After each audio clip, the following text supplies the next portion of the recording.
Assalamualaikum and hi everyone. Welcome to Precision Medicine in Malaysia, ready for prime time webinar hosted by Institut Perubatan Malaysia UKM and University of Dundee. I'm Azian, the Director of UKM Medical Molecular Biology Institute, or known as Umbi, and moderator for this webinar. On behalf of the organizing committee, I would like to thank everyone for joining us today. This webinar is organized as a part of our UK-Malaysia Joint Partnership on Non-Communicable Disease grant. The Prime Research Project is headed by Professor Dr. Timbalan from University of Dundee and Professor Dato Dr. Rahman Jamal from Umbi, UKM. Before we start, I would like to make a few announcements. If you are from UKM, please remember to scan the QR code at the end of this webinar for attendance proof. And we also do a live session on our Facebook. So if you have any problems with your Zoom application, please go to the link provided on our webpage. This webinar consists of 3 parts. First, the launching of the Prime project by Professor Dato Ir Senior, Dr. Abdul Wahab bin Mohammad, Deputy Vice Chancellor for Research and Innovations of UKM. Then we have 10 minutes talks by all the speakers. And finally, there will be a live Q&A session at the end of this webinar. Please post your question in the chat box. Without further ado, I would like to invite Professor Dato Ir Senior Dr. Abdul Wahab to give his opening remarks and to officiate the launch of Prime study.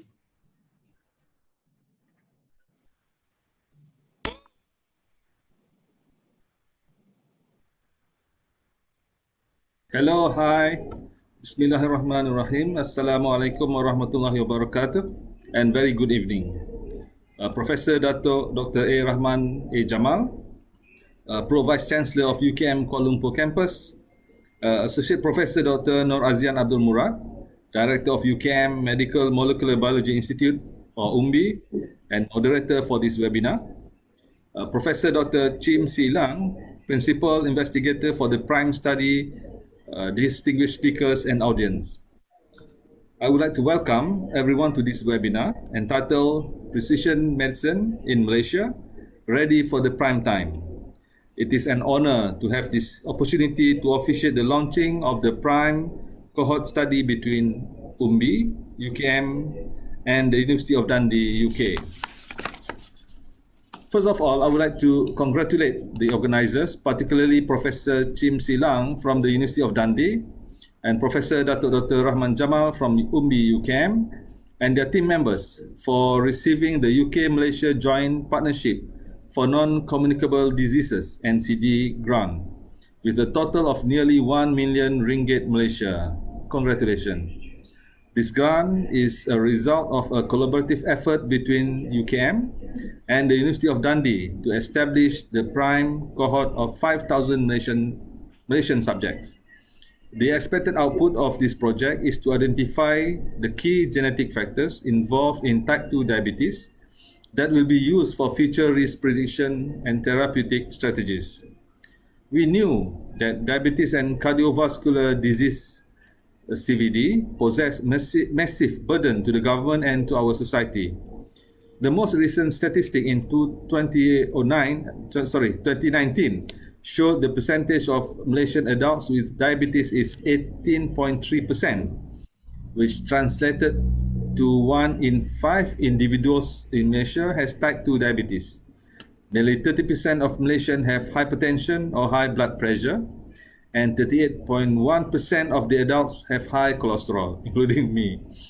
Yes, like all of you, I am shocked by these numbers. Therefore, I am pleased to hear that the Prime project aims to address these issues. This webinar is therefore to discuss the specifics, importance, and the science behind the project. Ladies and gentlemen, Umbi was established in 2003 and was awarded the Higher Institution Centre of Excellence (HICOE) status in 2010. Umbi core research areas are: number 1, cancer; 2, NCD; and 3, infectious diseases. For NCD, Umbi have performed several research on NCD diseases, particularly diabetes. For example, Umbi has embarked on the first large-scale genetic study to identify the risk of getting type 2 diabetes from Malays, Chinese and Indians. Several genetic variants have been identified that can be linked to the onset of diabetes. Of course, following that, many studies were done either in Umbi or in the Faculty of Medicine, including the genetic risk of developing other NCDs such as diabetic kidney disease, hypercholesterolemia or high cholesterol, and cardiovascular diseases. With the rise of diabetic cases in Malaysia, based on the latest NHMS data, I strongly believe that this PRIME study can offer a better solution for type 2 diabetic cases in Malaysia. I am confident that this webinar will further benefit the research community, the public, as well as other important stakeholders. Before I conclude, once again, I would like to express my gratitude and thanks to the organizers for their efforts and commitment to organize this PRIME webinar and the speakers for their participation. With Bismillahirrahmanirrahim, I hereby declare the launching of the PRIME study. I wish all of you a very successful webinar. Wabillahi taufiq wal hidayah. Wassalamualaikum warahmatullahi wabarakatuh. Thank you very much. Bye-bye.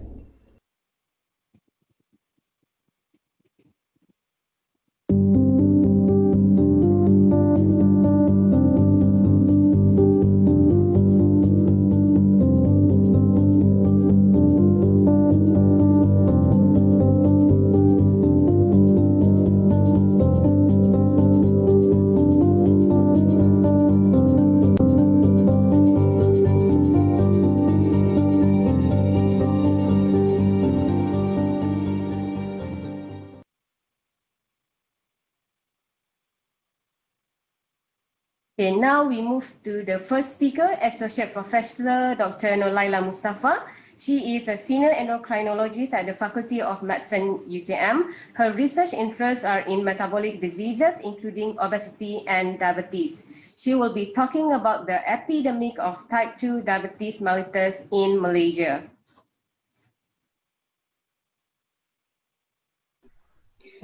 Thank you very much to Prof. Azian for giving me the opportunity to speak on epidemics of type 2 diabetes in Malaysia in this webinar. And I would like to say good afternoon to our colleagues and audience in Malaysia, and good morning to our colleagues and audience in the UK.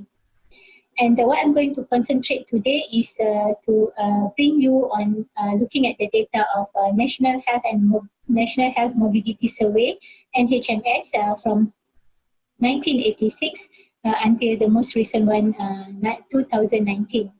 And in the first NHMS survey was done in 1986, looking at adults aged 35 years and above, followed by 10 years later in 1996, which also involved adults aged 30 years and above. And prevalence of diabetes back then was 6.3 in 1986 and 8.3% in 1996.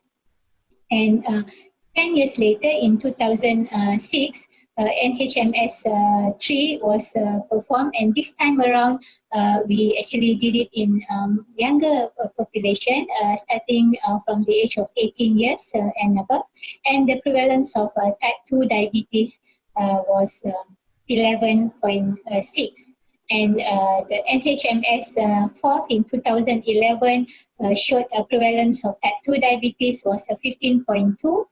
And in 2015, the prevalence increased further to 17.5%. So if you notice here, in 2011, when the prevalence of diabetes was 15.2, the projection was made, and it was projected that in 2015, diabetes prevalence will be more than 15%, and true enough, it was 15.2%. And all this data, or all this survey were done using a glucometer, meaning we were checking capillary blood glucose. And according to WHO guideline, based on, or if you are using capillary blood glucose, then the diagnosis of diabetes will be at a lower level of value. meaning about 6.1, as compared to if we use plasma glucose, then the value will be 7 millimole per liter and above. And in 2007 to 2009, we performed another survey involved a rural and urban population, and again 18 years and above were involved in this study, and this time around we did OGTT in more than 4,000 subjects. And if you can see here, the prevalence of diabetes based on OGTT were even higher, up to 22%, and this was published in 2011. And if you have OGTT, and it's very helpful, you will also have the data on pre-diabetes. And based on this survey, about 20.5% of the population studied have pre-diabetes, either IGT or IFG. And this is a bit worrying, because we know very well these subjects will then develop type 2 diabetes if no intervention is being done. And go back to NHMS 2 until NHMS 5 in 2015, the risk factors were also looked into in this population. So you can see about almost a quarter of our population is smoking. And mind you, this is above 18 years old, and they were inactive, about 33.5%, and that leads to overweight and also obesity. So if you follow Malaysian CPG guideline 2004, the prevalence of overweight obesity will be even higher, because we're using a lower cut-off value of 23 kilogram per meter squared as overweight. And as I told you earlier, that the diabetes prevalence study NHMS were done using glucometer based on capillary blood glucose, and the cut-off value were much lower then. So recently, before we actually announced NHMS 6 in 2019, the data were revisited, and based on cut-off value of fasting plasma glucose of 7 millimole, the prevalence of type 2 diabetes in 2011 was re-announced to be about 11.2%, as compared to 15.2% in the previous slide that I've shared with you. And in 2015, the prevalence were 13.4% based on 7 millimole fasting blood glucose, as compared to 17.5% that I have said earlier. And in NHMS 6 that was announced at the end of 2019, the prevalence of diabetes was 18.3%. So you can see there's increase, dramatically increase in prevalence of type 2 diabetes, and this is worrying because the population studied are actually young, more than 18 years, and this means that 3.9 Malaysians have diabetes, and this is translated into 1 every 5 Malaysians have type 2 diabetes. What about obesity? We know very well obesity leads to diabetes, and you can see there's increase in abdominal obesity over the years from 2011 until recently. Similarly, quite a large proportion are overweight and also obese. And the proportion of overweight and obese, this is based on WHO criteria BMI of 25 kilogram per meter squared. And this translates into that 1 in 2 are overweight or obese, and 1 in 2 has abdominal obesity in our population.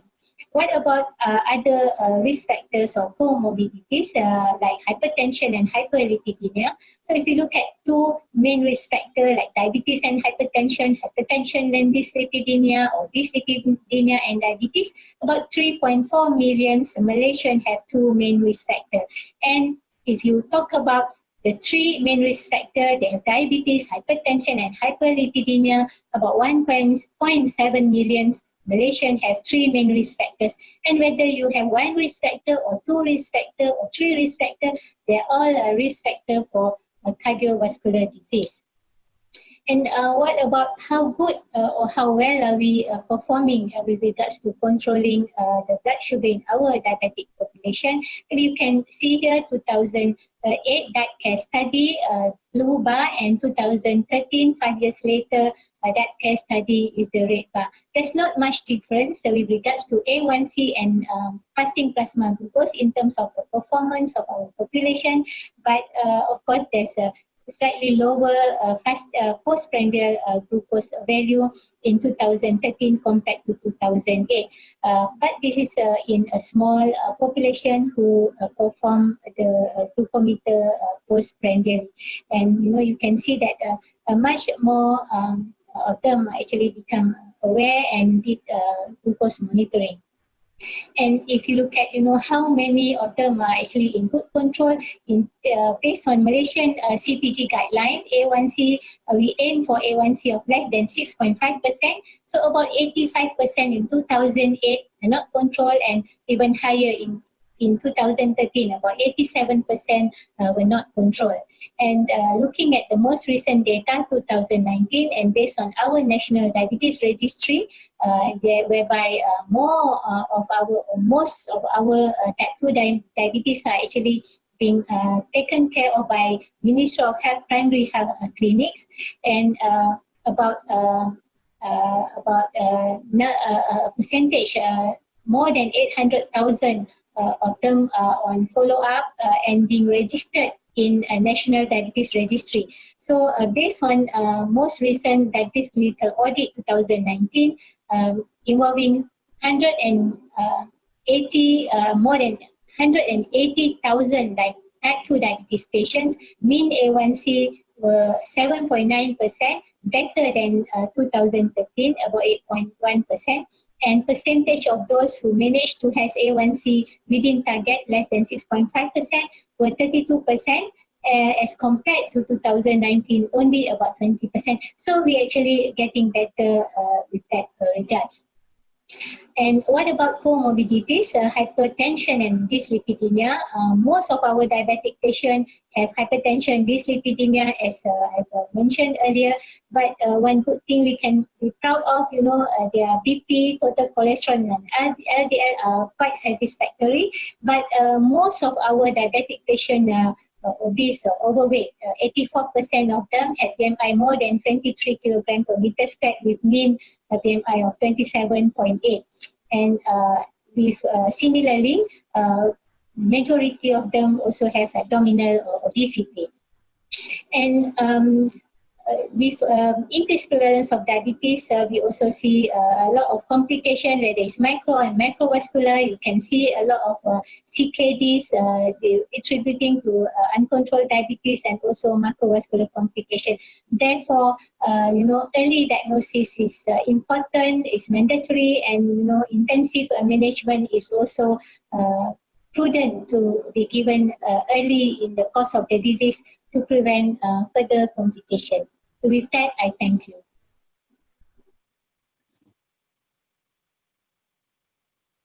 Thank you, Prof. Laila. It is a great pleasure for me to introduce the second speaker today, Dato Dr. Aizai Azan Abdul Rahim. He is the Chief Executive Officer and a Senior Cardiologist at the National Heart Institute of Malaysia.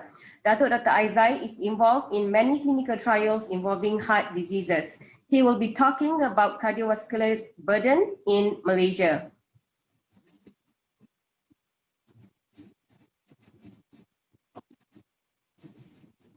Hello everyone, I'm Dr. Aizai Azan, a Senior Consultant Cardiologist at the National Heart Institute based in Kuala Lumpur, Malaysia.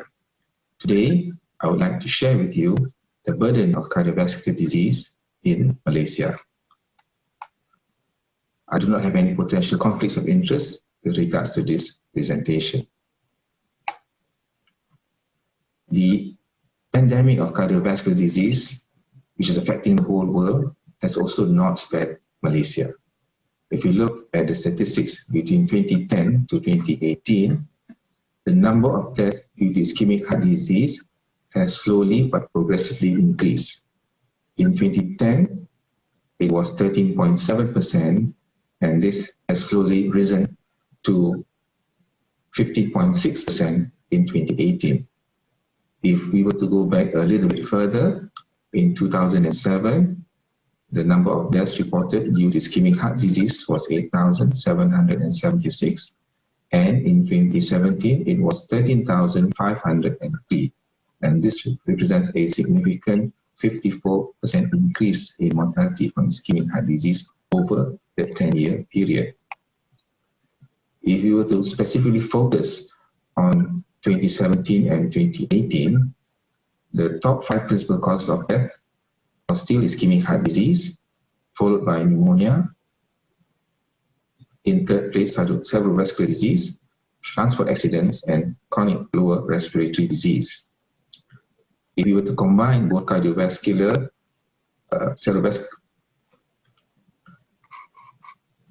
if we were to look at the 5 principal causes of death and zoom in on 2017 and 2018, ischemic heart disease was still the #1 contributor, followed by pneumonia, and then cerebrovascular disease, and then transport accidents, and finally chronic lower respiratory disease.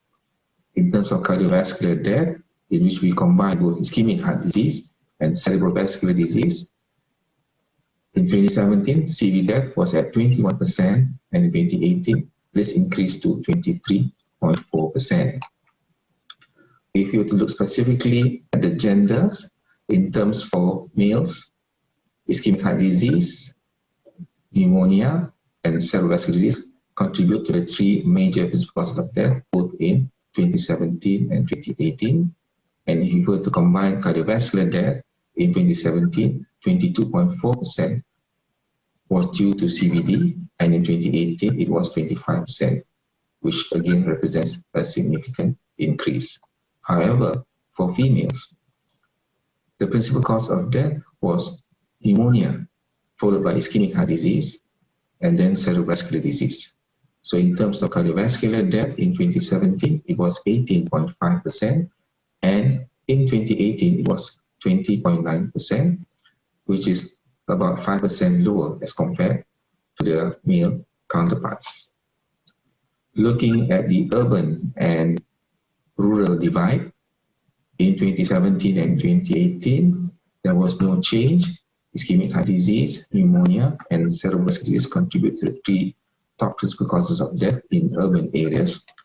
However, we notice a change in the pattern in the rural areas. In 2017, pneumonia was the principal cause of death, followed by ischemic heart disease, and then cerebrovascular disease. However, in 2018, ischemic heart disease became the #1 principal cause of death, followed by pneumonia and cerebrovascular disease. Looking at the data in totality in 2018, out of the 18,267 deaths, the majority affected the Umbi ethnicity, followed by Chinese and Indians, which reflects the current ethnicity pattern in this country. The majority of deaths, 12,000, happened in urban areas, and another 6,000 happened in rural areas. And on average, at least 50 persons a day die from ischemic heart disease. If we look in terms of the principal causes of death by age group, the majority of death from 41 to 59 years and 6 years and over would be ischemic heart disease, in which accounts for at least 35% of deaths. I think this is not surprising when you look at the prevalence of coronary risk factors gathered in the National Health and Mortality Survey conducted by the Ministry of Health amongst Malaysians. In the early part of the NHMS, the surveys were conducted once every 10 years. We noticed NHMS2 in 1996, NHMS3 was in 2006. But from 2006 onwards, the surveys were conducted much more frequently on a 4-yearly interval, when the Ministry of Health noted the rising trend of deaths from cardiovascular disease as a major contributor of death for non-communicable diseases in this country. In 2019, the biggest risk factor was obesity and overweight, with at least 50.1% of the population having a BMI of above 25, followed by hyperlipidemia at 38%, followed by hypertension at 30%, and then physical inactivity at 25%, smoking at 21%, and diabetes at 18.3%. If you were to look at the three major risk factors, which is diabetes, high cholesterol, and hypertension, at least 8.1% of the Malaysian population live with three major risk factors, and this accounts for at least 1.7 million people, and at least 3.4 million people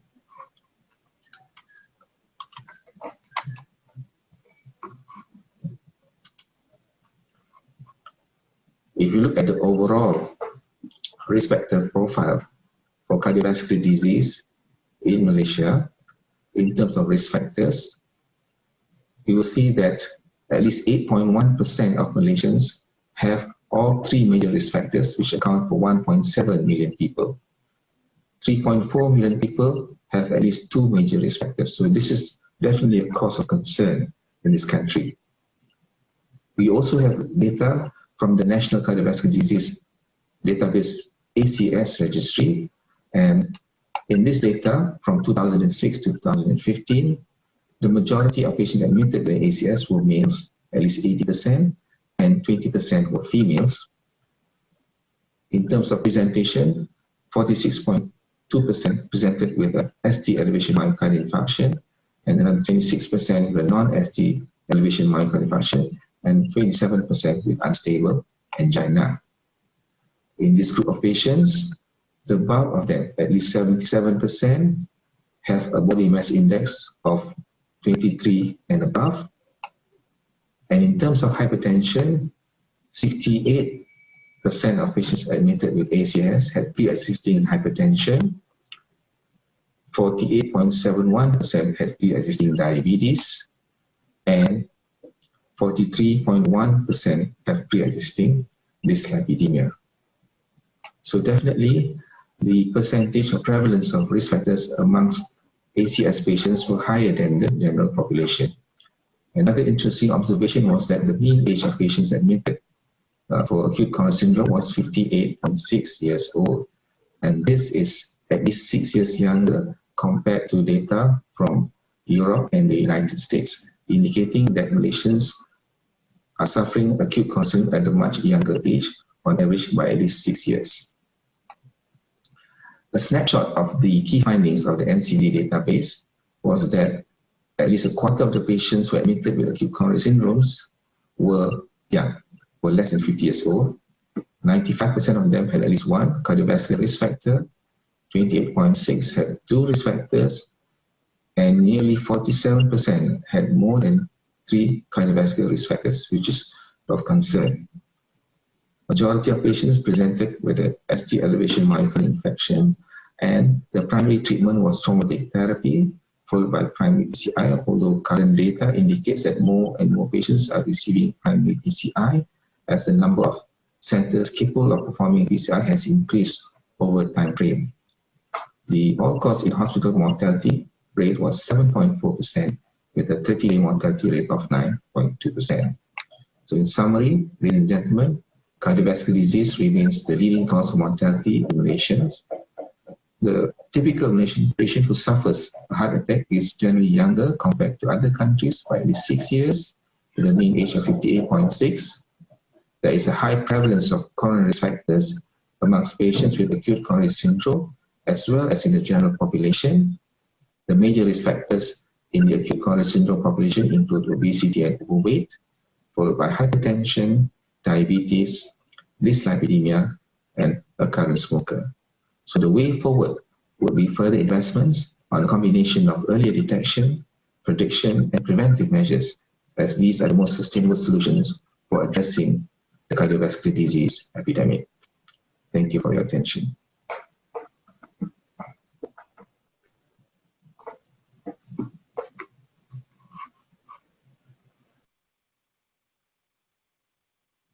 Thank you, Dato Dr. Aizai. Our third speaker is Professor Dato Dr. Rahman Jamal. He is the Pro-Vice Chancellor, UKM Kuala Lumpur Campus and Principal Research Fellow at Umbi. His research interest is in non-communicable diseases, including cancer and diabetes, focusing on biomarker discoveries and genetic predisposition of diseases. He will brief us on precision medicine in Malaysia.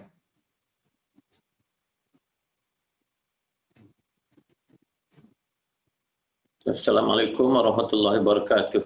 Very good afternoon to everyone. Welcome to this seminar on precision medicine. I would like to share my talk titled Precision Medicine for Malaysia. Is this our future? Precision medicine is a buzzword now for medical and healthcare in many countries. An emerging field and very exciting. And many countries have embarked on many initiatives in precision medicine. So what is precision medicine? It is, simply put, it is healthcare tailored to an individual based on a person's unique genetic makeup, environment, and lifestyle. Simply put, again, it's giving the right treatment to the right patient at the right time with the right outcome. So this simple diagram or cartoon shows how precision medicine tailors the treatment to the particular individual. If you look at the patient population, there are individuals with varying genetic makeup, environmental exposure, as well as lifestyle factors. And if we were to give a single treatment for a particular disease to all individuals here, then it is likely that only about 20% will be effective. But if you look at the tailored approach in precision medicine, we can see how patients are clustered based on their genetic makeup, including as well information on lifestyle as well as environment. As you can see here, we can choose the right treatment, whether treatment A, B, C, or D, hence giving the best outcome to this individual patient. I'd like to show this. This is a circus plot showing a particular cancer, in this case colon cancer, that shows a genetic signature of a cancer. This particular plot shows translocations, amplifications, and deletions. Every cancer, although it's colon cancer, every colon cancer patient, if you take the biopsy from their tumors, it will be different. Hence, this signature allows us to identify mutations and also actionable mutation that has treatment that could be targeted against these mutations. Precision medicine is also predictive in nature. We know 5 to 10% of breast cancer cases are hereditary. And in UK, 1 in 8 women will eventually develop breast cancer. And we know the most common breast cancer are associated, or the most common hereditary breast cancer associated with 2 genes, the BRCA1 and the BRCA2 genes. By having these genes sequenced or analyzed, we could identify the mutations either in the patients and later their siblings and also their children to find out about their risk of developing, or to identify them who are at risk for breast cancer. Hence, we could institute early detection programs for these individuals. Rare diseases is another problem. Taken together, bringing together all the 5,000 to 8,000 rare diseases becomes not rare anymore. It is thought that 1 in 17 people in the UK are affected by a rare disease. Using next generation sequencing, either whole exome or whole genome sequencing, precision medicine can help achieve a diagnosis in 30 to 40% of the cases, hence saving a lot of money in terms of working up this patient through many different lab tests and so on. Familial hypercholesterolemia, or FH, this is another important disease to know because it is a silent killer and much undetected in many populations. The prevalence is thought to be about 1 in 300, but it differs between population to population. And again, genetic analysis should be done in many of these populations to find out the right prevalence, so that initiatives could be done to detect these patients early, hence avoiding sudden cardiac death or cardiac disease. Three major genes are important here: the LDL receptor, the ApoB, and the PCSK9. So using whole exome or targeted sequencing, we could identify these patients and again adopt the best medical treatment for them and avoid early coronary artery disease. So is Malaysia ready to adopt precision medicine for the future? There are several aspects that we should think of here. First is the expertise. Number two is the technology, infrastructure that are available, funding, and regulations. I'd just like to show this particular experience from our own lab. Next generation sequencing are already available in many labs in Malaysia. This is an example from our own lab at Umbi. This is our project to sequence colorectal cancers.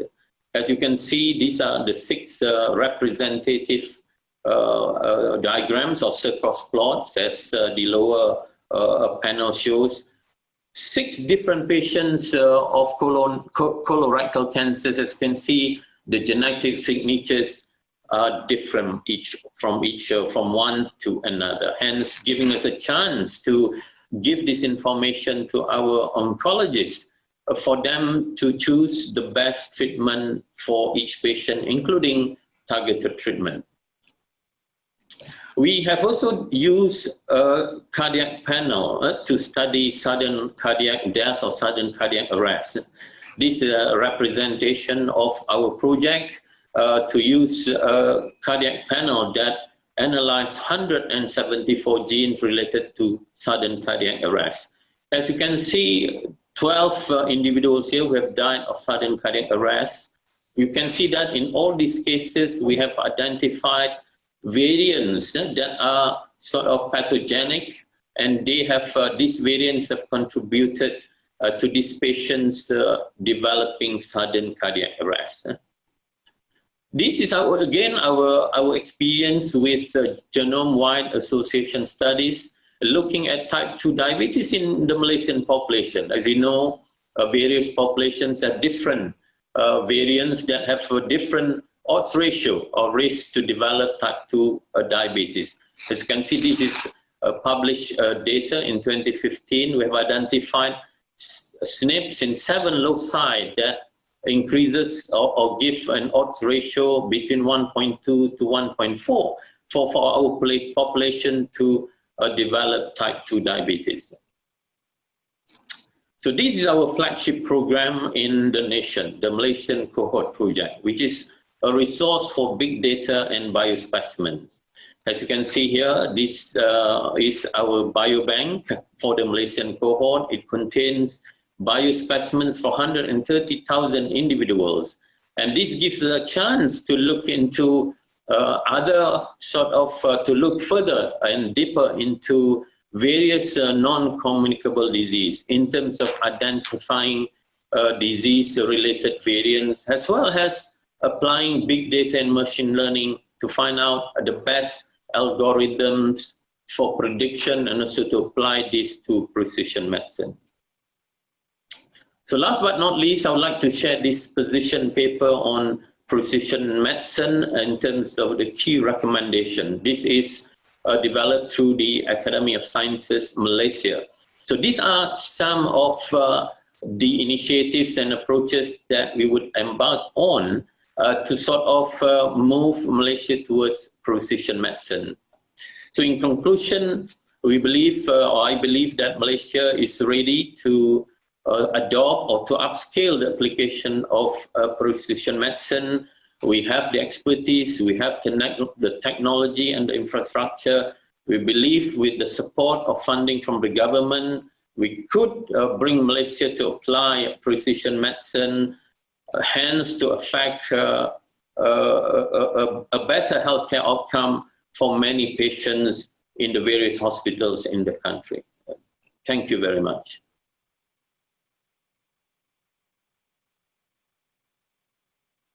Thank you, Prof. Dato Rahman. Our next speaker is Professor Dr. Colin Palmer. He is the Chair of Pharmacogenomics and Acting Associate Dean of Research at Nine Wells Hospital and Medical School, University of Dundee.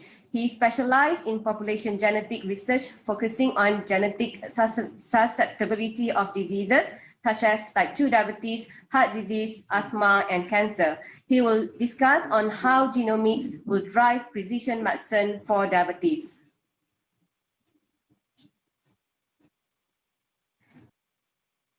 Good afternoon. My name is Professor Colin Palmer from the University of Dundee, and I'm wanting to talk to you today about work we've been looking at in terms of using genomics for precision medicine in type 2 diabetes. So we know that diabetes is a very complex disease, and therefore we wouldn't expect everybody to respond to the same treatments or to have the same kind of diabetes. And genetically, we know that rare versions of diabetes, where the genetics mutation is in different parts of the glucose sensing mechanism, such as in the sulfonylurea pump, KIR6.2 and SERV1. We know that individuals who have got mutations here, who normally would be treated with as type 1 diabetics, because they have no apparent insulin secretion.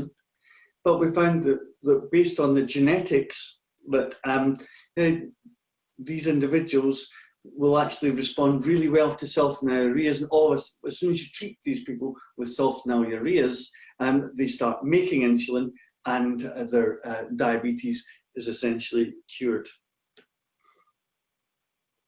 We also know that common diabetes, which is type 2 diabetes, is actually a complex disease. It is not just one consistent phenotype. And in Sweden, it's been shown that basically you can cluster type 2 diabetes into 5 different types of diabetes, and based on how well their beta cells function, how much insulin resistance, how obese individuals are, and these people have very different outcomes for diabetes, and potentially respond differently to different drugs. And this is an illustration of looking at these different types of diabetes and how the different outcomes. In this case, it's looking at kidney diseases and eye diseases, and we can see that on the left here that some of the different types of diabetes have very increased amounts of kidney disease. And so really the different vascular complications are very different by these different diabetes subgroups. Now, why do we have these different diabetes subgroups? Well, one of the reasons is that with many genes, we now know hundreds of different genes which all contribute to your risk for type 2 diabetes. And what we can actually do is we can actually see that these all affect different mechanisms of how the diabetes occurs. And you can see that different genes affect different functionalities. So some affect insulin action, some affect insulin secretion, some affect how much adiposity you have, and some also affect your lipid metabolism. So this is really, this means that you can actually define genetically what cluster and what type and what flavor of type 2 diabetes you have using genetics. Now you think, well, how do we look? It sounds awfully complicated to look at all these hundreds and hundreds of different genes, but actually it's very, very simple. These days it's really, really easy to do that. And what we basically use microchips, which are extremely inexpensive tests, which basically we can do millions of tests across individuals for £25, which, and that's less than the cost for many of the clinical tests that might be done many times. So this is a very affordable and very powerful test that is available now. And obviously we're interested in how these genetics varies across different populations, where type 2 diabetes is very different. So that all of those clusters that have been defined so far are all based on white Caucasian populations. But it's very clear that, say, the difference between Scotland and India, type 2 diabetes is very, very different. In India, the age of onset of type 2 diabetes is incredibly low, much, much lower than we see in Scotland. And if we look at the genetics of South Asians, we can see that we can separate out different subgroups of South Asians. Obviously, the Caucasian genetics isn't even on this graph. This is really just focusing in on how you can actually spot the different subgroups within South Asian populations. And obviously East Asian populations would be off this graph as well in terms of how different they are. And so the question we're really interested in is how can we actually, are these differences in the genomes affecting the types of diabetes and how the characteristics of the diabetes in these groups. So one thing we've looked at is, we've said that in South Asia, the age of onset of type 2 diabetes is much, much lower. So the first thing we've been looking at is what is the genetics of age of onset within the South Asian? What genes are causing South Asians to have a lower age of onset of type 2 diabetes? And we've looked in a cohort of nearly 6,000 patients, and we've actually found some genes which are associated with age of onset within the Asian population. And these genes are actually genes that we already know about. These are genes that affect diabetes globally, but in particular in South Asian populations, they appear to be specifically affecting age of onset within the Indian populations. And another aspect which is very characteristic of South Asian diabetes is the fact that is characterized by having extremely low HDL. So we've been interested in how genetically the South Asians have low HDL and how that's affecting their cardiovascular risk, but also their diabetes risk. And what we've found, interestingly, if we look at Indians, where we see how well they respond to lipid modulating drugs such as statins, we actually can find that in Scotland, we get quite a very healthy increase in HDL upon giving after treatment.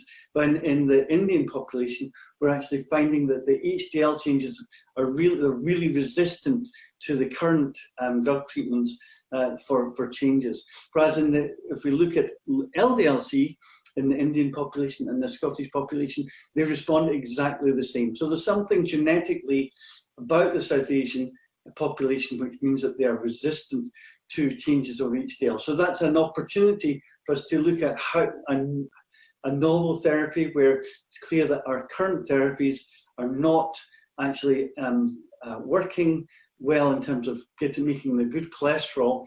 So that really suggests that a new treatment is required in the Indian population to take that forward and to protect from the cardiovascular effects of the type 2 diabetes. So that's just a couple of examples of how we're using genetics to change treatment within diabetes and the potential for how it can be used across different countries and different ethnicities to learn about what's different about the different populations and how it should impact on their treatments. And really, it's an illustration of how in the future a lot of drug treatments will be guided by DNA-based information. And with that, I'd like to finish off and thank you very much for listening.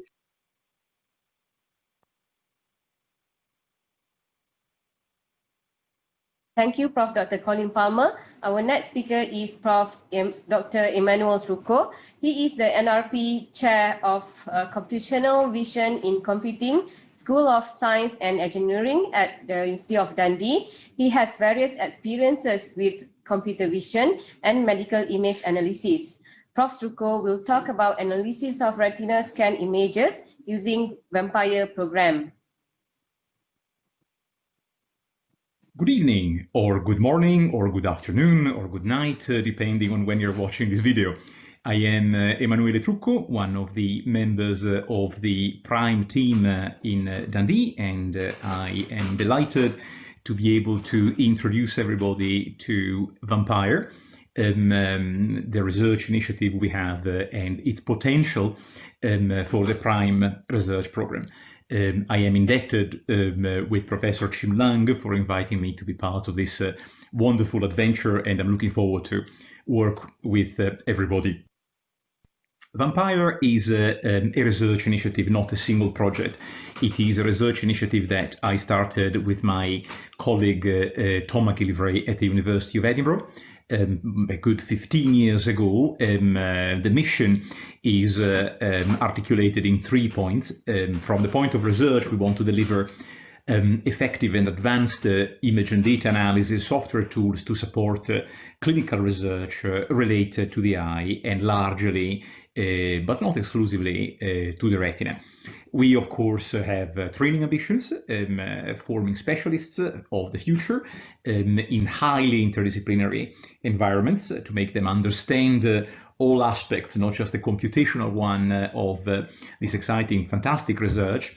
And of course, we have an ambition to make a difference to healthcare via translation. We are involved in commercialization projects at the moment. I'll tell you something about the ecosystem in which Vampire as a research initiative moves. There are 4 aspects, of course. One is medical image and data analysis, which is the bulk of what we do. The other is the medical research, of course, the interaction, the very close interaction we have with the NHS. The other fundamental aspect, particularly when AI is involved in large-scale data analysis, is our being embedded, would I say, in clinical data safe haven infrastructure projects, and of course an involvement and partnership with various companies. So very briefly, these are just a few keywords. I will not go through the complete list line by line, but just to give you an idea of what are the topics that we cover, what are the type of partners, what are the actions. I am not reading, but I'm giving you time to look at the various lines.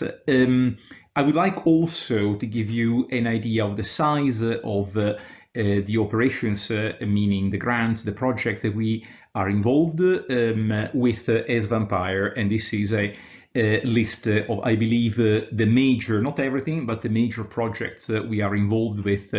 There are further projects which are driven by Edinburgh in this moment. I would draw your attention on the NIHR Global Health Program, which will be no doubt described by my colleagues, led by Professor Palmer, Colin Palmer in Dundee, and the MICA, the last one in black, which is a translational infrastructure really project with a very ambitious aim of making available clinical images in large numbers at scale in Scotland for research. Just a very brief idea of scale. It's a vampire world because our collaborators are scattered all over the place, and this gives you just a rough idea. Dots may represent more than one group, of course, and the yellow arrow indicates Prime, our new exciting project. Best collaborators pointed by the yellow arrow, of course. So let me tell you very briefly what Vampire can do and where deep learning and artificial intelligence, machine learning play a role. So one of the key operation that we must do in this example, fundus camera images, which I believe will be the ones acquired for PRIME, is automatic detection and classification of the vasculature. These are examples with images from different data sets, and you see here the person, our postdoc, who is working very well on this and is developing results. So this is something that is at the core of the Vampire tools, which very briefly look like something like this. So we have a set of semi-automatic tools, which again will be deployed in PRIME. In practice, the purpose of these tools is to compute efficiently a large quantity of morphometric measurements of the vasculature by arteries, by veins, by vascular tree, by zones, in a semi-automatic fashion. So there's an operator involved to control the quality of the results, but we are working in the NIHR program at the moment and in other parallel projects to develop automatic versions for working at scale. At scale means dealing with the tens of thousands, the hundreds of thousands, more likely, of images in feasible times. The next thing I want to show to you is the use of deep learning, which incidentally is at the core of the kind of operations that I showed to you in the previous slides. The use of deep learning to ask questions which are at the core of what artificial intelligence can do. The main question is articulated at the bottom. Can deep learning discover features responsible for patient stratification by systemic, not retinal diseases? So in other words, the example we have here is an example of image classification and explanation for lesions which are retinal. So the image on the left shows you a section of a fundus camera image with some lesions that you can see at the top. This was part of a set which has been classified by a deep learning program we developed, which would label images as with lesions or without lesions, or if you prefer, healthy, diseased. On the right, you have a heat map, which indicates the regions of the images in which the deep learning program believed the lesions were, so the regions which are responsible for the classification. So this can be done for visible lesions in the image, clearly. But the question at the bottom of the page is more ambitious. In other words, can the retina stratify patients for diseases like cardiovascular risk or dementia? And we have been working for several years on that, and I believe this will be important for the PRIME program. The other thing that I want to mention in terms of potentially interesting things for PRIME is work we have been doing on deep learning for predicting the evolution of patient parameters. So this is a different kind of techniques. This is recurrent neural networks with long short-term memory. And what you see in these graphs is, just to give you the idea, are interpolated curves of measurements of HDL and cholesterol, and we do this for multiple parameters, in which the orange dots represents actual measurement from the patient, and the blue dots represent prediction for the same patients using the previous parts of the curve, the parts on the left, for training the network itself. And as you see, the prediction is pretty good. We are still working on this, and in particular we have projects active at the moment to try to predict what happens to patients when they take drugs, single drug, multiple drugs, and so on. Work in progress. The other thing I wanted to mention is that artificial intelligence, but here more specifically machine learning, can be used, and we have used it in several projects, for studying the role of retina parameters in the prediction of risk of various diseases in combination with other measurements, including genetic measurements. And this is an excerpt, a graph, and some results. They are just indicative, of course, from the scientific reports paper we published very recently. Let me conclude this very, very short introduction by thanking you. And as I said, I am very much looking forward to this project and hope to meet you in person in the future, but hopefully not the future months. Thank you. Bye-bye. Thank you, Prof. Trucco. Now I would like to introduce to our next speaker, Dr. Alexander Donny. Dr. Donny is a senior clinical lecturer at University of Dundee. His research interests are in identification of the genetic factors involved in diseases such as diabetes, cardiovascular diseases, as well as pharmacogenomic research. Dr. Donny will talk about the link between retinal changes and the risk for cardiovascular diseases. So thank you. My name is Dr. Alex Donny, and I'm a consultant physician and senior clinical lecturer at Nine Wells Medical School. I'm delighted to meet you all today. I wish I could meet you in person, and I look forward to when we'll be able to do that. I'm going to tell you about how we've been exploring the link between retinal changes and the risk of cardiovascular disease. To do that, I'd like to tell you briefly about background population and how we do this research. Tayside is that dark blue area in the middle of the map there, which comprises a population of about 400,000 individuals. This is about 7% of the Scottish population.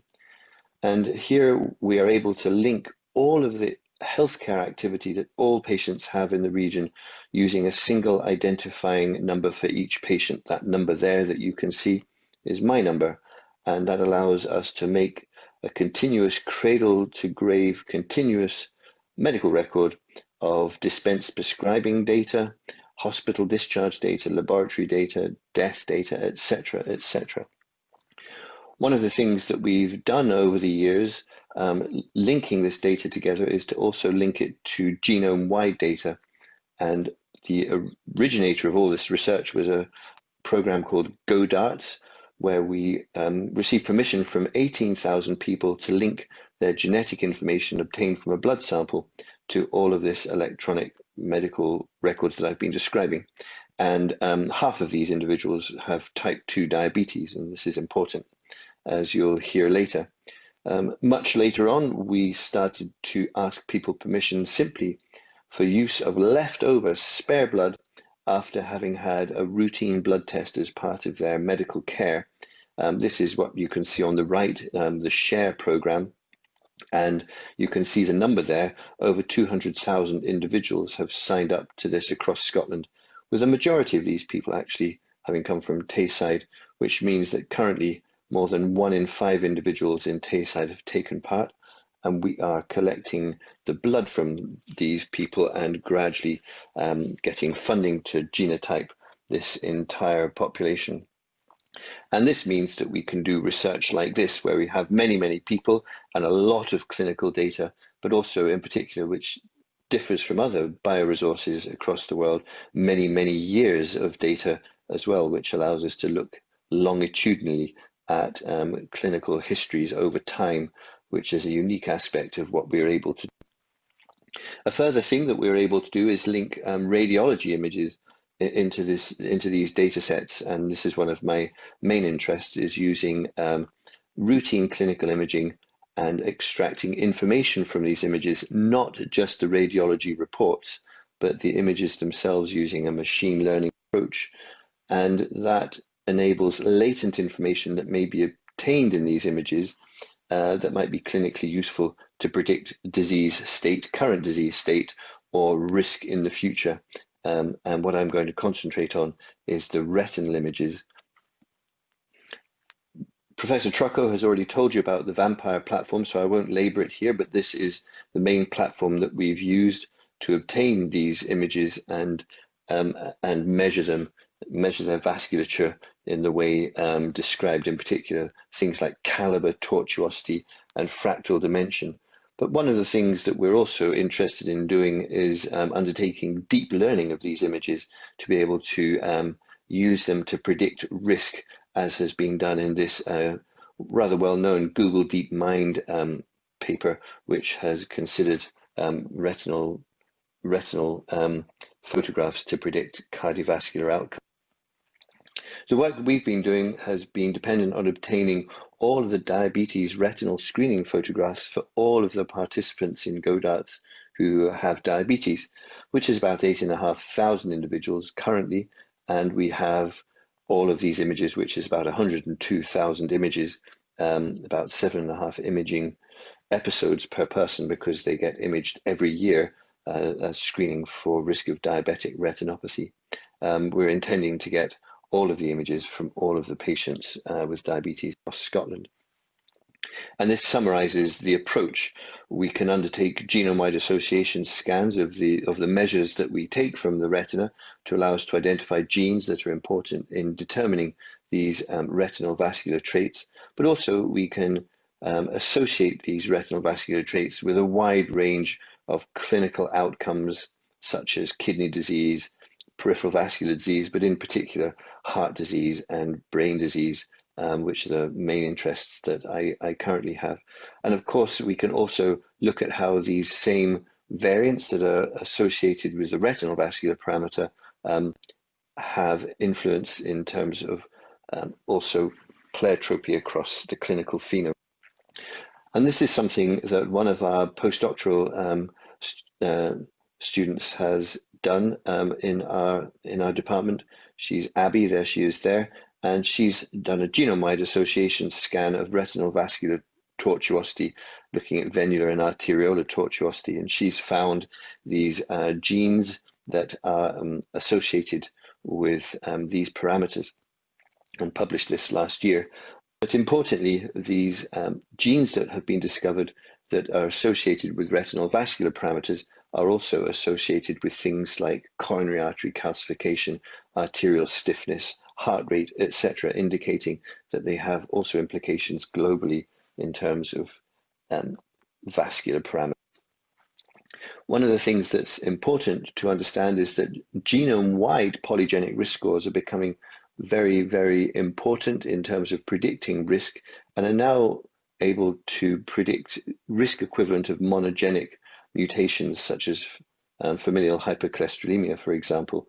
And this means that these genetic risk scores can be used also to predict risk in the future, and may also contribute to risk prediction in an equivalent way as published here by this paper in American Journal of Cardiology, in terms of the background risk factors that we in clinics will rather laboriously get from our patients, such as blood pressure and cholesterol, etc. And one of the things that we're trying to work towards is the extent to which the retina can equally contribute to predicting risk, as I'll show you next. So this is some work that my colleague Dr. Mordi is working on, and we are preparing this paper for publication at the moment.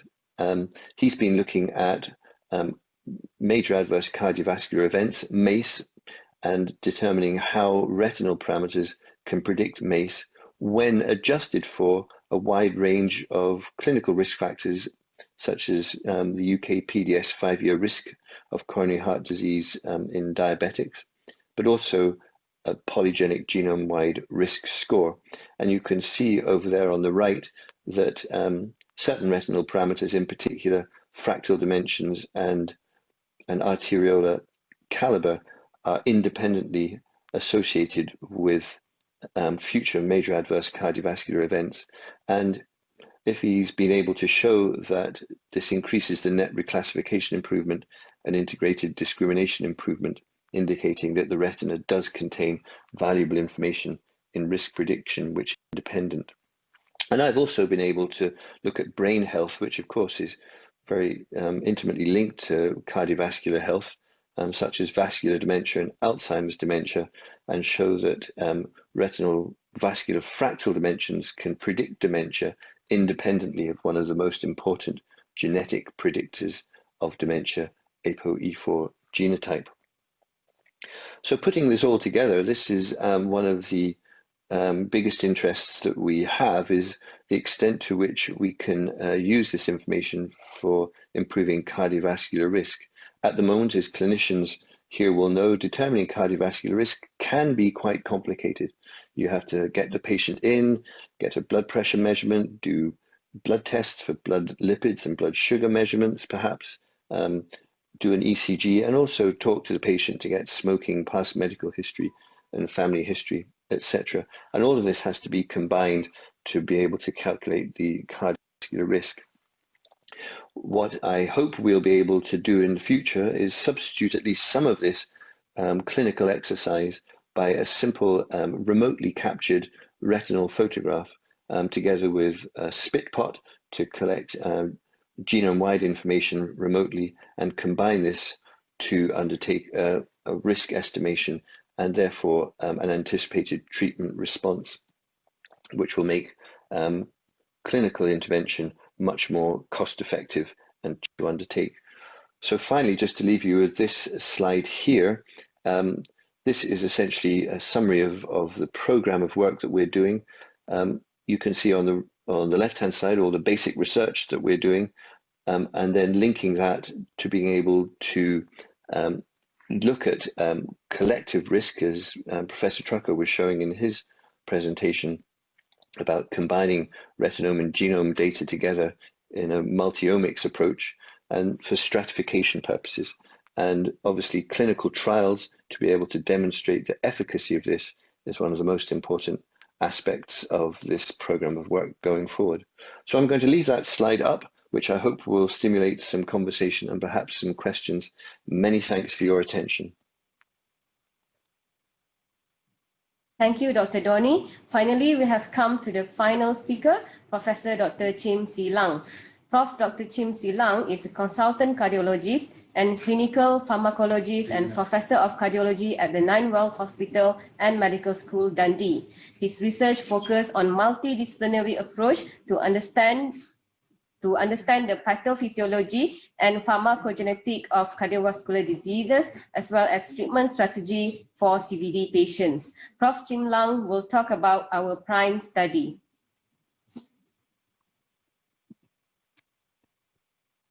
Hello, good day. I'm Chim, and it gives me great pleasure to present on behalf of the PRIME Consortium our project entitled Precision Medicine for Diabetic Individuals, a joint Malaysia-United Kingdom effort, or the PRIME project. This exciting project is funded by the Newton Ungku Omar Fund, jointly funded by the MRC and the Ministry of Education of Malaysia. You had heard earlier from my colleagues the issue about the global epidemic of diabetes, which poses an enormous public health challenge, with Malaysia as one of the epicenters. Importantly, you also heard that despite glucose-lowering therapies and control of cardiovascular risk factors, people with diabetes continue to succumb to health problems that are largely cardiovascular related. So confronted with this crisis, I'd like to refer to the US President John F. Kennedy, who reminded us that in the Chinese language, the word crisis is composed of two characters. One representing danger on the left, but the other on the right is opportunity. So therefore, faced with a crisis where there is danger, there is also opportunity. On that note, facing this crisis, there was an opportunity to meet up. So on that note, in April last year, I met for the first time Professor Dato Ir Jamal at the National Heart Association Malaysia Clinical Research of Malaysia Research Track meeting. We were both judges, and in our first meeting, it became very obvious that we have mutual friends, but we also have a mutual interest in diabetes and in precision medicine.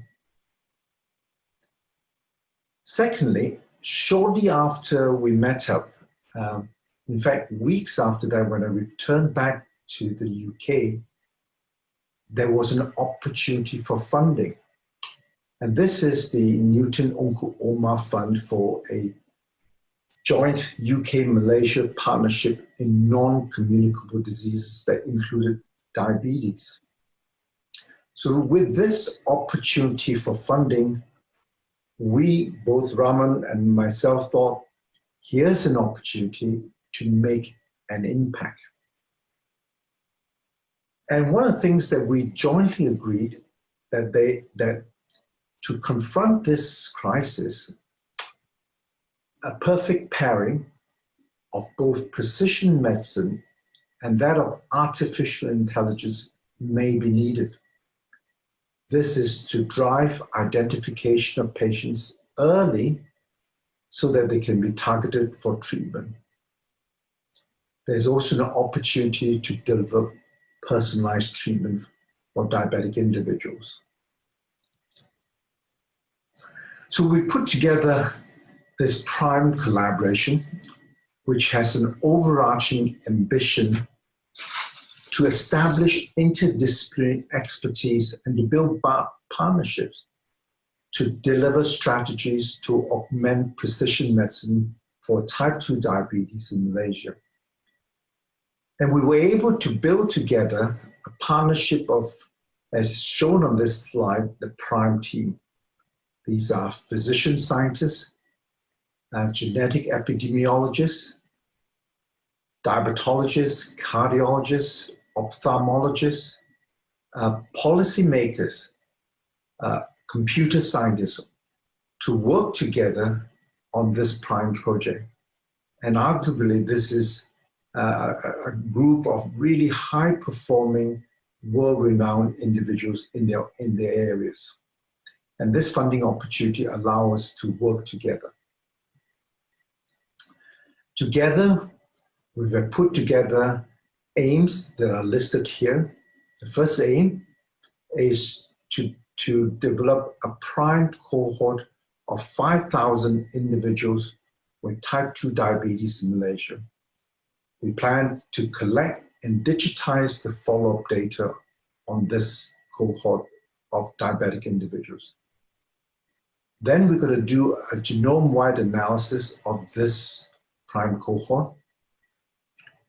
And in aim 3, to apply the machine learning to look at the retinal vasculature to see if we can better define a patient's disease status and to predict future risks of complications. Last but not the least is the fourth aim, and this is about knowledge transfer and capacity building. We aim to train a new generation of big data analysts in Malaysia who can work with linked high throughput molecular and clinical data. To help deliver these aims and objectives, we will have 6 work packages shown here with very clearly defined deliverables. Next slide, please. We believe that there's an opportunity for us to make a difference and to have direct clinical translation.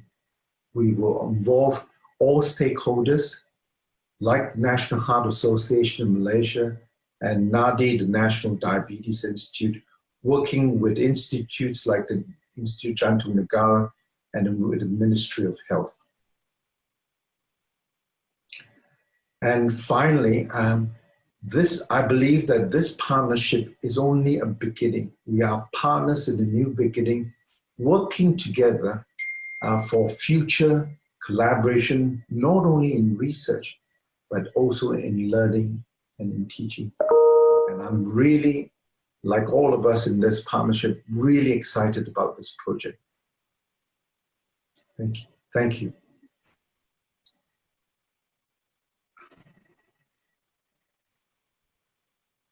Thank you, Prof. Chimlang, and thank you again to all the speakers. So now we are going to proceed with our live Q&A session. So maybe I can start with the first question to Prof. Dr. Laila. So despite there are glucose lowering drug and lifestyle intervention, why the diabetes prevalence keeps on increasing every year in Malaysia? Are there any underlying reason for this? Prof. Laila? Yes, sorry Azian, can you repeat your question? Okay. It's on low volume.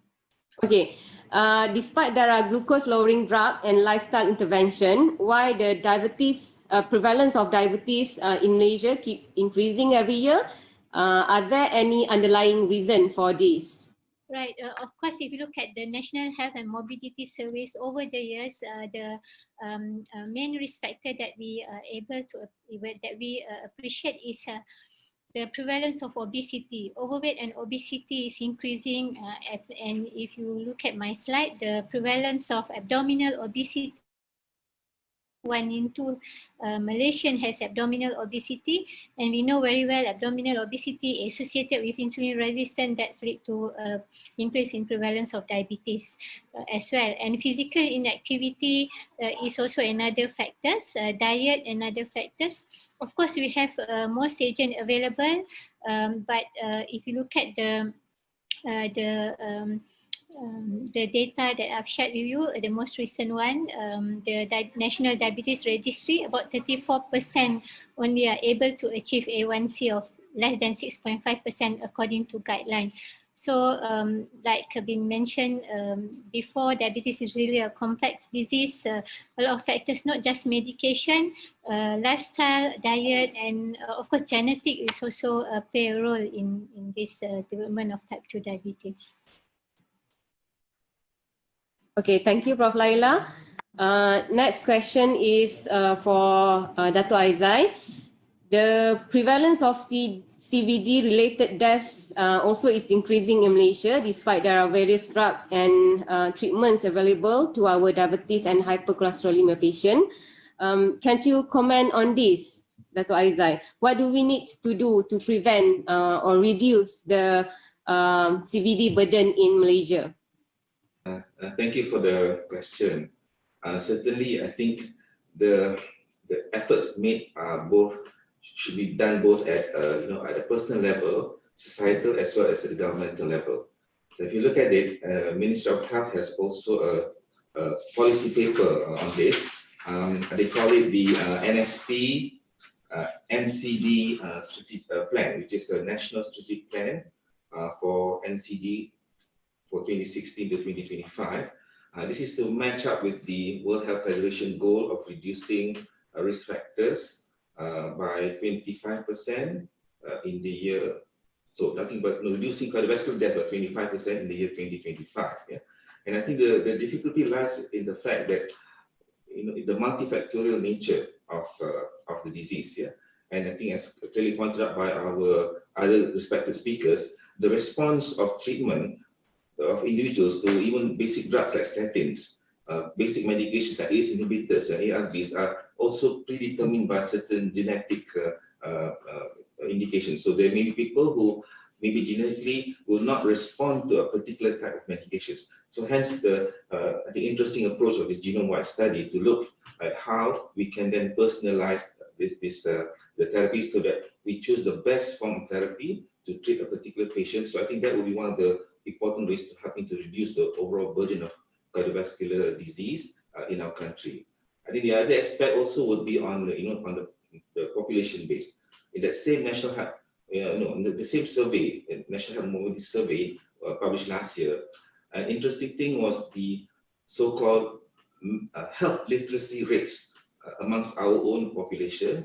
And I think the data indicated that health literacy rates, despite the abundance of internet, media and whatnot, is low at about 35%. So again, I think a lot of effort also is needed to improve the health literacy rate, because the big issue in all diseases is compliance. We can have the best of everything that is to offer in terms of diagnostic, therapeutic, but if compliance amongst our local populations is still rather poor, then the impact of all these technologies will also be severely blunted. Okay, thank you, Dato Aizai. Next question is to Prof. Dato Rahman. Is there any action towards making policy with regards to precision medicine and treatment based at the ministry level in Malaysia? Well, we thank you for the question. Well, at the Ministry of Health level, precision medicine is already being planned in a big way, part of also digital health approach and strategy. At the Academy of Sciences Malaysia, we have completed a position paper on precision medicine, and we will soon make this public.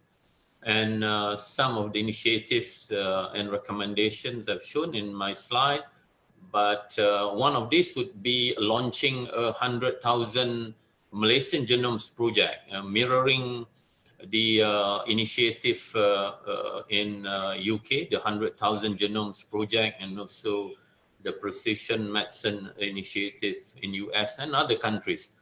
So we hope to focus on cancers and non-communicable disease like diabetes, cardiovascular diseases, pathogens, and also rare diseases.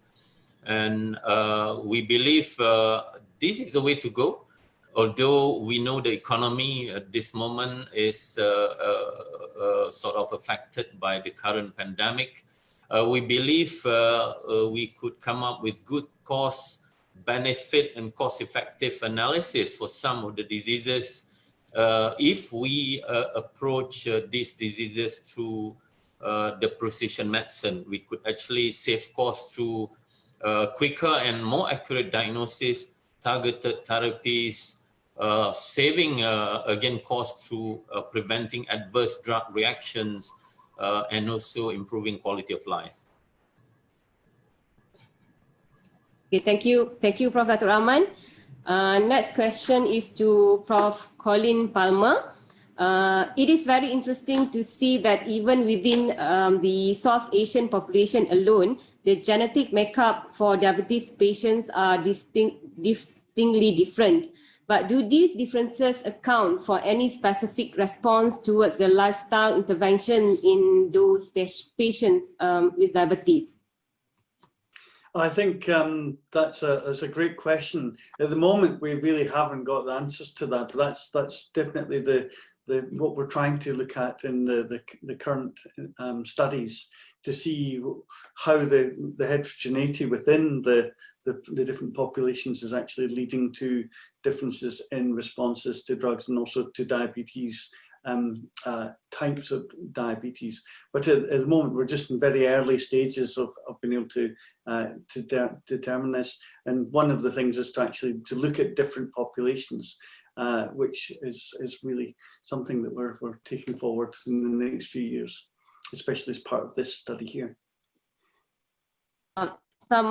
A question from attendees, participants for this webinar. Which are the countries in the world which have used precision medicine based on genomics in their healthcare system? Maybe Prof. Jim Lang, do you want to answer this question? I think that's a very interesting question. So it's about where precision medicine is being applied. I think it's already being applied across the world, particularly in cancer treatment. I think that is one area of medicine that has led the field, and has made a huge impact. Of course, there is intense interest in precision medicine in the West, particularly in North America and in the United Kingdom, particularly of cancer. And there are areas, for example, in cardiovascular medicine in relation to adverse drug reactions, or in terms of prescribing of certain drugs like clopidogrel or warfarin, is some examples. But I think, like you say, this is on the trajectory. There's a subject of intense interest across the world, and we want to see how this will pan out, and we would like to see it extending, of course, to Malaysia through the PRIME project. Thank you. Thank you. Next question is to Prof. Dr. Colin Palmer. What is the influence of diets in the lower contracting age for South Asian?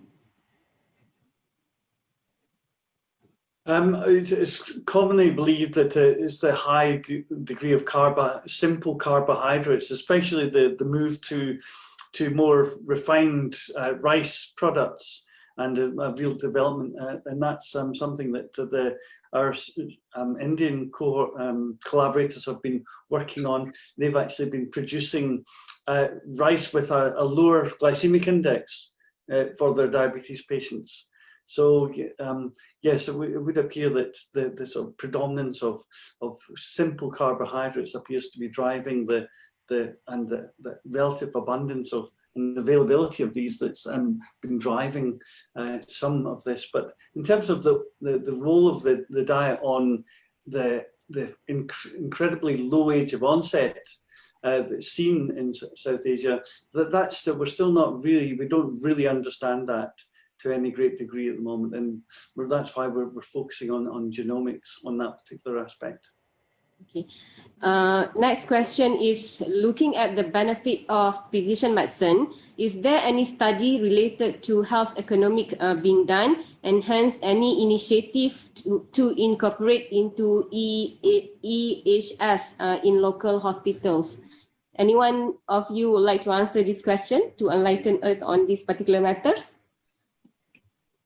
I could answer that one a little bit. Okay. So there's been lots of studies done where if you just focus on one individual aspect of precision medicine, there is no cost benefit. But the beauty about genomics is that you can do one single test, and it can be used for many, many different clinical questions through somebody's life.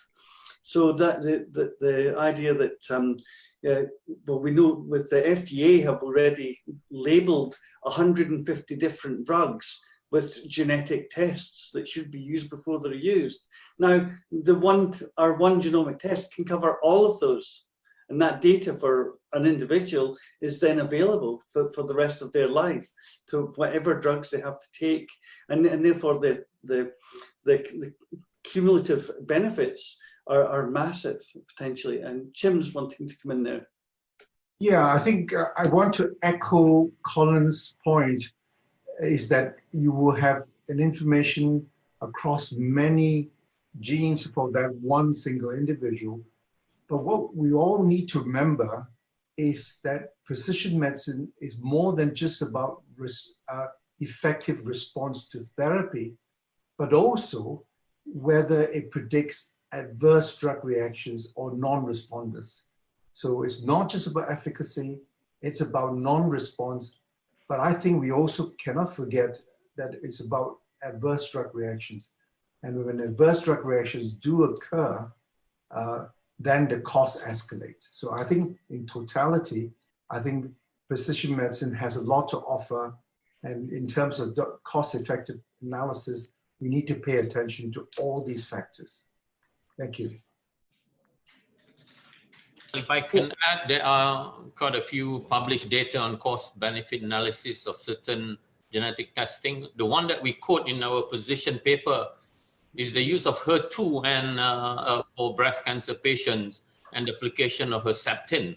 So it clearly shows that using genetic testing gives an advantage in terms of cost beneficial in the treatment of breast cancer patients. There are other examples to this end, and of course, as Professor Chimlang say, it's the cancer treatment. The cancer discipline is taking the lead there, but this also applies to other diseases and also in terms of pharmacogenetics. Okay. Okay. Next question is to Prof. Trucco. What is the principle behind machine learning to predict the severity of disease? What is the principle behind machine learning to predict the severity of diseases? Well, thank you for the question. More than principle, I would speak of techniques. And machine learning is a big field. which deploys several techniques, which I cannot, of course, go through all of them, explore now. I can tell you, however, roughly speaking, that you can think of the field as, roughly speaking, divided in two parts for practical purposes. One is the more recent set of techniques which go under the name of deep learning or artificial intelligence, and everything else which has come before that, which one tends to define classic machine learning. So techniques not based on networks like support vector machines or random forests or things like that. I would say that easily 95+% of the work done in this field, the field that your question addresses these days, is in deep learning. So these are basically deep multi-layer neural networks with a different architecture from classic neural networks.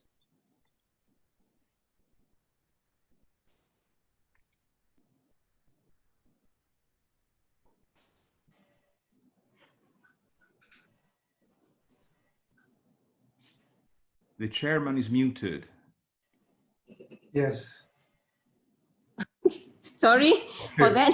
So next question is to Dr. Donnie. So changes in the retinal vasculature are more likely to appear or are more apparent at later stage of CVD. How well do you think images of retinal vasculature will be able to predict early coronary artery disease?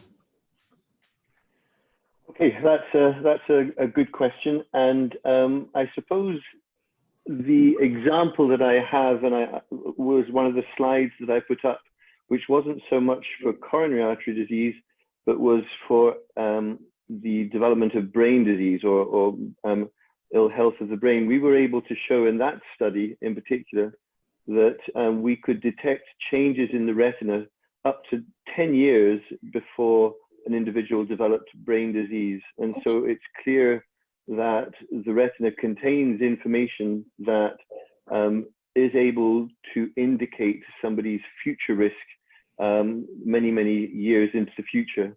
And also the work that Dr.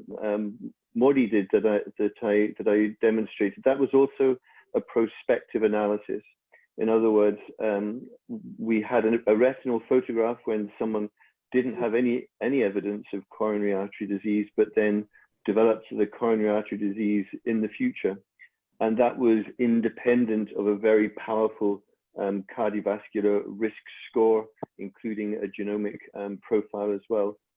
So there certainly do appear to be things in the retina that we can measure and we can detect and that do predict future health rather than the state that you're in at the moment. And that's one of the things that Professor Trucco and machine learning individuals are very interested to discover exactly what those things are.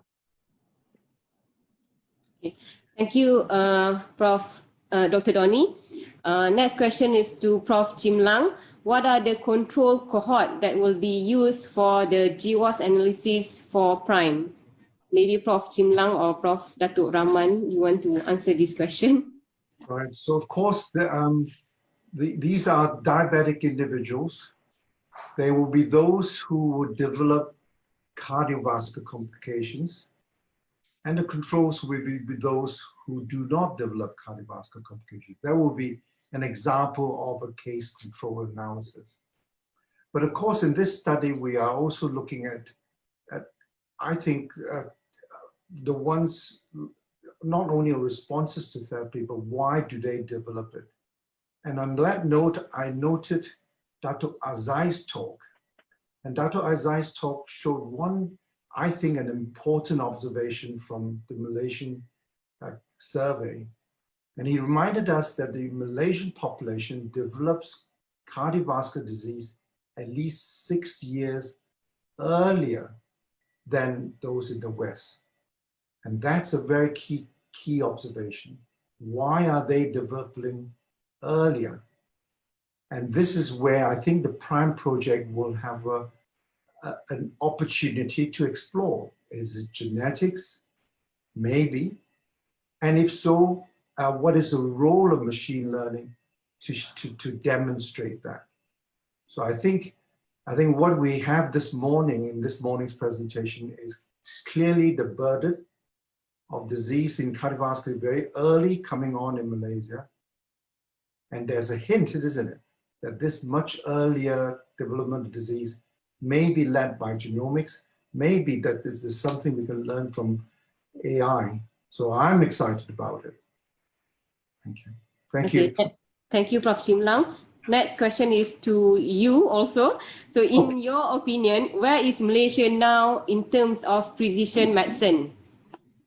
Well, as Dr. Rahman have assured us, I think it's now the fact that the ASM have put this on the agenda. It's a priority, isn't it? It's a priority that is now acknowledged by the academician and scientists. That's on the forefront. The timing couldn't be better with PRIME. We're gonna help add to this drive. That's where it is. Clinically, we're already seeing it in the use of Herceptin in cancer treatment. So that's where it is, but there's a lot more work needing done in other areas, particularly, I think, we both agree, in diabetes and in cardiovascular disease. Thank you. Next question is to you also. So is the precision medicine really a new approach, or it was there since traditional practice in older days? Well, that's who's that question? Where's that question from? It's a great one. So has precision medicine been available from day one? I suppose we would, the fact that if we give 10 milligrams of a drug to all comers, does it all work? And I think way back when I was a medical student, we always sensed that there may be some differences in responses. But also there was observation as a medical student, for example, about drug interactions. We knew that the drugs did interact, and then when they do interact, it doesn't occur in everybody. So that gives an inkling that there was clearly inter-individual variability. And we saw that. And that may have been there, but I think through the expertise in genomics, through the expertise in big data analysis, we moved forward from my medical school student days to 2020, where clearly there's a lot more expertise, a lot more methodological expertise to help us understand precision better. To be honest with you, there's more technology coming, so I think it's going to be more exciting in the future. I don't know. Does anybody else in the panel want to? Yes. Dr. Rahman. Yes, I think probably the best earliest example of precision medicine was is in blood transfusion, where we sort of tailor using blood groups to give the correct or the right blood to the right patient. So, but that's just looking at antibody and antigens that are available in the patient's blood or on the red blood cell. But of course, as Professor Chim Lang says, we are using genomics now, so there are other omics data coupled with lifestyle data and other data that could sort of refine further the classification and giving a more precise approach to patients' treatment. Okay, thank you, Prof. Dato Rahman. I have 3 questions for Dato Rahman. So first, excited to hear about the 1,000 genome project. 100,000. 100,000, okay, 100,000. But where is the funding coming from? So they asked about the funding coming from. Well, this won't come in one big lot. We are spreading this over a 5-year period. And of course, we would sort of try to get both government funding, but also we would like to welcome other modes of funding, including, from the industries as what the UK initiative did. And we believe the use of crowdfunding may also work in Malaysia. So this is an ambitious project, but we believe the returns in terms of big data and also knowledge from this database would be very useful, and has what the sort of genome database available in the world now shows. Only 11% of this data comes from Asia. There's still a lot more that needs to be done, especially in Malaysia. We believe having this data would attract a lot of interest from other research institutions, including the pharmaceutical industries. So we're not too worried about the funding.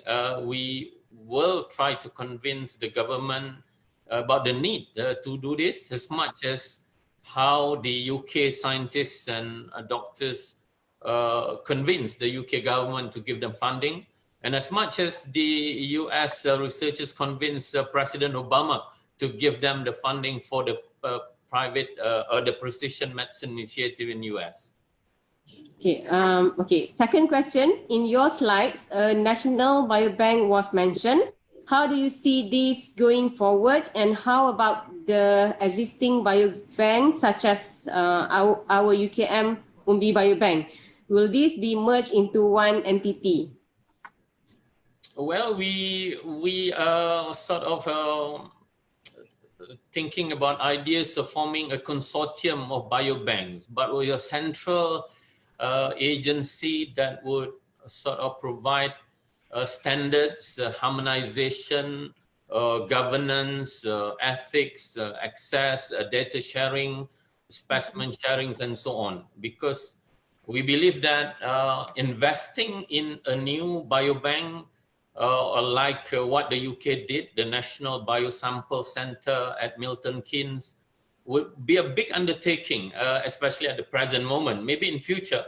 But we could start with just tying and linking through all the current biobanks in the nation together under a consortium. That's what we are doing. We have currently a task force sort of under the umbrella of the Ministry of Health looking at this. Final question for you. When you think of the trajectory Malaysia's healthcare structure is taking, how do you see precision medicine shaping health service delivery in Malaysia in 2030?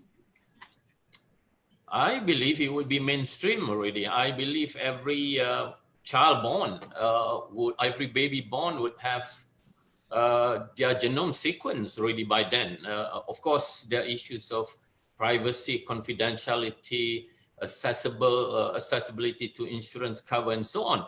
But I believe by that time, regulations in terms of Genetic Non-Discrimination Act would already be in place in Malaysia. By having this right from birth in terms of the genetic data, we could actually predict and plan for every individual's sort of health trajectory in terms of risk, as well as lifestyle modification and so on. Carrying it through, I believe in terms of those who already sort of attending hospitals for specific diseases, the application of genomics, transcriptomics, proteomics, and so on would already be in full scale by 2030. And I believe this is inevitable. This is something that would sort of be escalated in the next few years. Even if you see Singapore, Thailand, they are going big into precision medicine, and I believe this is something Malaysia should not be left behind in terms of applying precision medicine to improve healthcare outcome. Thank you, Prof. Dato Rahman. I have two questions here open for all the speakers. First, is Ayurvedic a type of precision medicine? Sorry? Is Ayurvedic a type of precision medicine? Oh, Ayurvedic. Ayurvedic. I don't think, I certainly don't know much about it. My wife did persuade me to have it when I was on holiday once, but that was it, to have it. But I don't know enough about it. So, Okay. So I would say, can I just on this issue? I think when we think about precision medicine, and we've been talking about big data, I think any data can be used from all sorts of places to make decisions about how to intervene, and so intervene on an individual. And this is, we have genomic data, imaging data, clinical data, transcriptomics, et cetera. So one of the main aspects of precision medicine is that you use information better. Now, if there is evidence that Ayurvedic medicine does have a role to play, I don't know about that, but if there is evidence for it in some contexts, then there is no reason why that shouldn't be incorporated in some way into an algorithm. And that might be in terms of cultural aspects of accepting precision medicine or accepting the wider context of medicine. It might be an important part of embedding that within a healthcare context, but that's certainly something for other healthcare systems to decide upon. A second question, to what extent is precision medicine should be incorporated into undergraduate medical curriculum? Very important. I think if we just hearing Prof. Datuk's comments there, I think if we're going to really make a change in the future, we certainly have to be training young doctors and all healthcare providers to be aware of and learn about it, and to be able to be ready for that future in 10 years' time when the technology is there. And unless we train a new tranche of doctors and healthcare workers to be able to understand and use this, then it won't ever be successful. So I would say fundamental. Next question is to Prof. Colin. Despite many GWAS studies being conducted over the years with more than 100,000 samples, there is still no accurate predictors for CVD. What do you think is still missing? Well, I think in terms of the CVD, I think there's growing evidence that the polygenic risk scores are really going to be very useful in basically identifying those at high risk of CVD, but without the traditional risk factors. And so, people are in the UK looking at building that into the risk modelling in the population. So I think the GWASs have actually really started to yield polygenic risk scores, which will actually be incorporated into clinical care in the future. So next question is open to all speakers. What do you think will be the biggest challenge in the implementation of precision medicine in Malaysia? Maybe Prof. Dato Rahman first, because it's in Malaysia context. Well, I believe like many big programs in Malaysia, political will is very important because this will be linked to funding. As we know, applying precision medicine would require added cost to the genetic test itself, or the workup that is needed to find out whether it's the genome profile or other profiling approach. But finding out a particular target would also mean that you need targeted therapies. If it is cancer, that would also require sort of added cost. But I believe this is where the challenge for us to show to the government, this is where the health economists would come with the cost-benefit analysis data and so on in the long run, in terms of saving the nation, in terms of avoiding complications, sort of making more people live longer, survive longer, there are calculations to productivity, life gains and productivity, life lost if we do not embark on this. So probably the second challenge would be in terms of the technical side. But we believe partnering with partners like Dundee, and of course we have also partners in Oxford and other countries who are better off than us in terms of bioinformatics and big data analysis, machine learning and AI. This is where I think we could build our capacity. So that's another challenge as well. We need a lot more sort of expertise in this area so that we could eventually be sustainable and do this ourselves in terms of biomarker discovery work and applying precision medicine in a big manner. So those are the two big challenges I think would be required. And probably the third, a short mention on regulation. I mentioned about this is about genome data. If you apply this, people worried about sort of privacy, confidentiality. We don't have the Genetic Non-Discrimination Act in Malaysia yet. In terms of if you know you're susceptible to certain disease, would the insurance company deprive you of an insurance and of course employment as well if you're applying for a job? So these are issues of regulation and policies we should also look into. Those are embedded in our position paper. So yeah. Can I add to that those very good comments that I think an additional challenge, and one that we are facing here in our medical school in Dundee, is that practical application of the real world application of precision medicine. So there's a huge amount of discovery work still to be done, and that's inherent in some of the questions that we've been having. But where we can actually apply particular pharmacogenetic paradigms, such as, say, clopidogrel slow metabolism for patients who are taking clopidogrel who are slow metabolizers, trying to actually incorporate this into the medical record and act on it for the forefront, the people who are acting in the clinic. And I guess this gets back to the question about training doctors, is a very important practical hurdle still to overcome.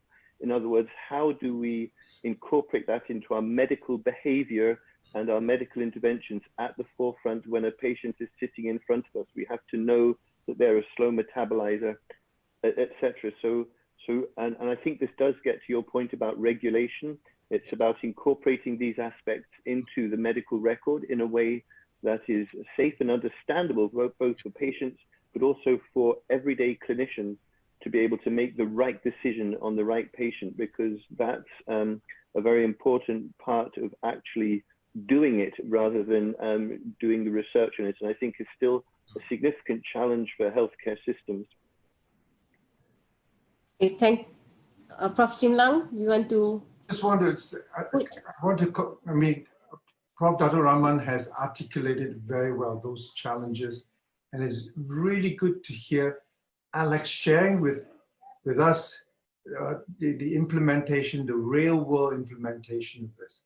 What I wanted to remind the audience is the prime collaboration involves stakeholders. Yeah. I think that stakeholders will help us, remind us when we're doing all the discovery scientific work, that at the end of the day, to translate this into clinical use, we need that involvement of stakeholders, maybe involving patients as well.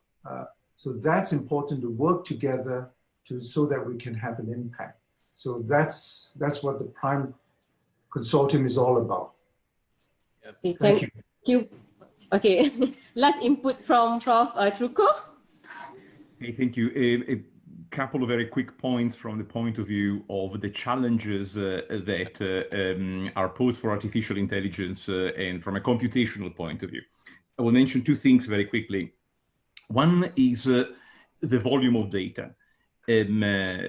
the questions that are being asked in projects like in super exciting projects like PRIME and another number of projects around the world are very ambitious and demand, of course, the use of, require the use of very large collections of data.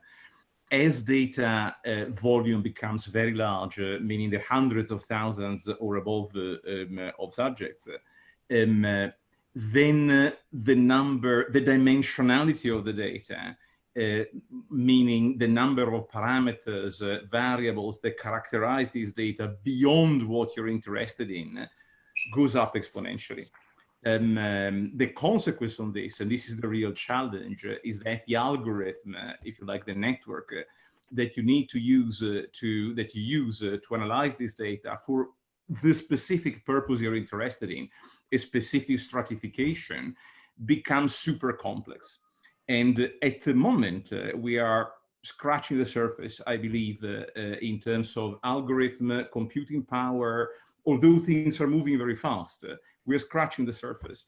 So the challenge, in a few words, is to get to a place where, in terms of computational power and algorithms, we can really get meaningful answers from databases like UK Biobank, hundreds of thousands of people. Number two, very briefly, explainability. The answers we get at the moment, this is a big field of research in artificial intelligence, because the answers you get at the moment from networks are not motivated. Unlike some of you may remember in the very old day expert systems of the previous incarnations many years ago of artificial intelligence, those were systems designed to trace the reasoning leading to a conclusion. There's nothing like that at the moment in deep neural networks. So that's another, there's a lot of research, as I was saying. There are some directions which are promising, but to me, if I were a clinician, I would believe the result of an automated system if it was properly, from my point of view, explained and motivated. Okay, thank you, Prof. Trucco. I think we need to end the Q&A session. We do receive many questions from the audience. However, due to time constraint, I think we need to stop here. So before we end this webinar, I would like to invite Prof. Dato Rahman to give his closing remark. Thank you. I probably need to thank Tim Lang, Prof. Tim Lang. A chance meeting at the National Health Association meeting led us to this PRIME project. I believe we have fated to meet then, and within weeks we had announcement of the grant proposal. So here we are. I'd like to thank the others as well. I believe this augurs well for the Malaysian research fraternity. It just shows how we could link with a top university in the UK and linking together researchers from various fields to address one of the most challenging disease, which is diabetes, and linking it with the retina and the cardiovascular risk and so on. I have to thank also the cohort fraternity, and of course the funder for this, which is our Ministry of Science and later Ministry of Higher Education. Without this platform of the cohort data and the biospecimens, biobank, I doubt we would be attracting a lot of attention from international researchers and collaborators. And of course, Umbi for sort of the institution that is anchoring cohort, and hopefully the precision medicine initiative together with the Faculty of Medicine, and of course with all our local collaborators. Thank you very much, everyone, our co-investigators in Dundee. Back to you, Adrian. Okay, thank you, Prof. Dato Rahman. Once again, on behalf of the organizing committee, I would like to thank the Zoom webinar team from the Faculty of Medicine UKM for their technical supports. Without them, I don't think we can do this webinar. Also to everyone for joining us, and please don't forget to scan the QR code if you are from UKM. Have a great day, everyone, and thank you again. Bye. Thank you. Bye. Bye. Bye-bye. Thank you. Thank you. Bye. Thank you. Bye.